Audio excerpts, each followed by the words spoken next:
Hi, I'm Kathy from Corellian Run Radio. I am here with Georg Zoeller, the principal lead combat designer for Tor. Welcome, Georg. Hi. Yeah, we're real excited to talk to you. We've seen you're very popular on the Dev Tracker forum, so it's really nice to have you here in person so we can direct some of our questions to you personally. Let's talk about a little bit about the skill tree points. We've gotten little hints of them so far. One of the questions I have is, one, are we going to be seeing like all the different skill trees and their names, maybe, or their roles soon or before launch? We're definitely looking at making that a bit more accessible over time. I can't give you any time frame for that, but I think you'll see us becoming more and more detailed about these things pretty soon. Okay, and how about the way it's going to work when people assign their skill points? Is it going to be the kind of thing where they can players are free to assign them without any restrictions to what level they are? You know, sometimes you try to put a point somewhere and they'll say, oh, you can't put it in this tree until you put more points in another tree first. There's no dependency between the trees. Each tree is separate on its own. The restrictions that exist, or the flow that is being enforced, is that you have to put a certain number of points into one tier in the skill tree to move up to the next tier, and there's certain skills that have a prerequisite skill involved. So when you, as an example, and don't quote me if that is correct at this point or not, if there's an ability called Advanced Flamethrower, that might unlock the ability to choose the Flamethrower Prototype 2 or something like that. All right, well, that's interesting. Now, the current trend in MMOs, such as the way WoW is now and Rift, which just came out, seems to be more this direction of allowing players increased flexibility in their class roles and the ability to just do dual spec or switch back and forth.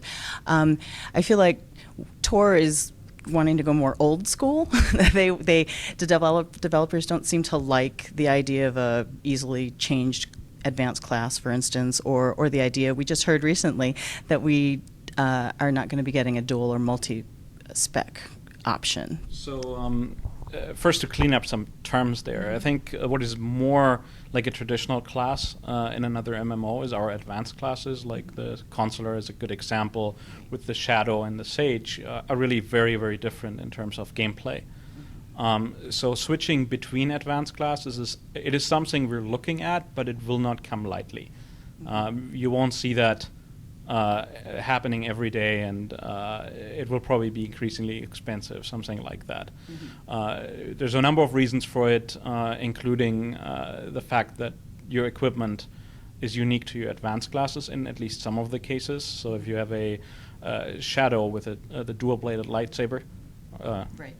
you can't transfer that over if you go to a Sage, right? So it's for us to encourage it would be wrong, because you're still changing your equipment with it and your entire playstyle changes. Within an advanced class itself, we definitely offer the ability to redo your skill points, respec. And we are definitely looking and will continue to look at the topic of, is there a demand, is there a need for people to switch? The question is if the gameplay requires you to switch. A lot of the requirement to switch in other MMOs comes from over or under populations in certain classes, and in the game design itself.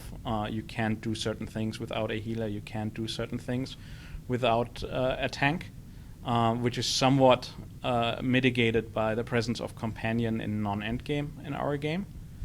Right. I did think that was one of the things that are not in these other games, obviously. The companions can help you boost the areas maybe that you were wanting to help in. So I can see how that helps.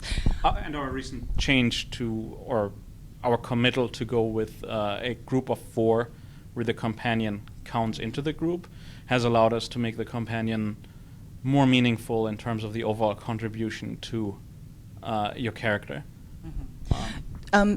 What about like this idea of Is BioWare trying to go with the philosophy that you have sort of a one-size-fits-all spec? So this, whatever spec you're choosing at level 10 is going to be good for leveling. It's going to be good when you do PvP, and it's going to be good when you're going into flashpoints or even end game. So it definitely shouldn't suck. That's definitely a philosophy behind it. Will there be certain things that are better for certain activities than others? Sure, but then again, in general, players do have a preference of how they like to spend their time.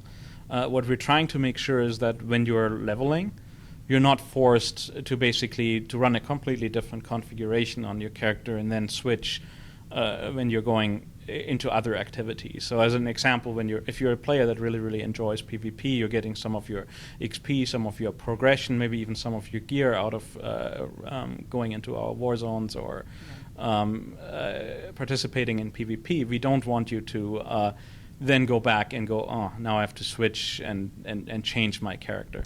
We have one dial available there. Again, the companion. The companion doesn't go in with you into the war zone, at least, but it can allow you to retain the kind of gameplay you like outside of the war zone. So if you're a companion that can heal you, then you can probably tank without a healer, if you at least for the majority of content.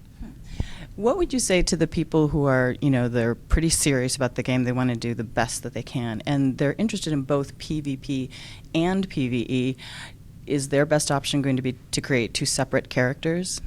I don't know. I don't think so. I think the spread will be not as wide. Obviously, at some point, I think you have to make some adjustments. Like a jack of all trades usually has to make some adjustments. But we're hoping that the skill component to PvP will be of more impact than the component of your skill point distribution and so on. Mm-hmm. That's probably good news to, I know, Carla.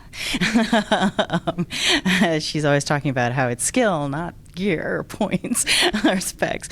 All right, let's talk about, well, on the same subject, what would you say to the community that really wants, to be able to do whatever they want with their points? They want to be able to switch back and forth. What are some of the reasons why you think that's a bad idea? A bad idea? Yeah, why don't you, or why do you prefer not to give people a multi-spec option or the chance to change? So I think initially making a game that is balanced and QA'd properly for all the players out there outweighs the requirements of allowing everyone to do everything. Like at some point, we just need to make a game. Mm-hmm. All right, and to get back to the WoW and Rift examples, you're probably going to get a lot of people who've played WoW, and a lot of people who are tired of it, looking for something else. The people who are now used to Rift and they're used to this, this freedom. Do you think that they're gonna? Do you foresee that they're gonna be okay with well, we're back to more the now I have to be different game, different rules. We have elements that no other game has. We are lacking certain elements that other games have. I think it builds the identity of the game. That all said, and we've said this before, we're looking at this very carefully. And MMO communities and players evolve. If you launch an MMO, let's say with a feature like something like WoW's Dungeon Finder, for example, you're actually hampering initial community development potentially, because you're going out and you're removing the need for players or the experience for players to go out, explore the world, find all those different spots that they have been created in favor of just clicking a button, jumping together, and you're getting devoided of finding other players, besting certain content with them, and you end up with very loose groups and a not very strong community, which is something that you want to avoid as well, right? So as your game matures and more players transfer into end game content, these kind of things, there's obviously different requirements. You have a lot of players that are no longer exploring different character classes. They found what they like. they played through it and they now engage in activities in the end game. And features like being able to dual spec enable more options for these players. And then at that given time, when that is required, I'm not opposed to adding that. Mm-hmm. All right. And it's interesting when you look on the forums, and every once in a while someone will throw up a poll. It's like, do you like the idea of the permanent advanced class, or do you like the idea of a multi-spec? I think actually a small majority, they like the way you're doing it. They say they want choices to matter. They don't. Do you think that's kind of a partisan vote? Do you think like the hard school MMOers are going to want the? Getting started on how forum polls are all in. Well, I know. So I have to say this now because forum polls never have an element of cost attached to it. It's very easy for everyone to go out and say, do you want my favorite feature on the book, be it whatever, and the answer will always be yes. The proper way to phrase it would you rather want this or this when you have competing sets of resources, right, that are being consumed. So while we're looking at the community, I can tell you I do avoid polls. Because even if, in this case, the poll would maybe support our position, I don't think it actually captures, the reasons why we're doing things. Okay, well, all right.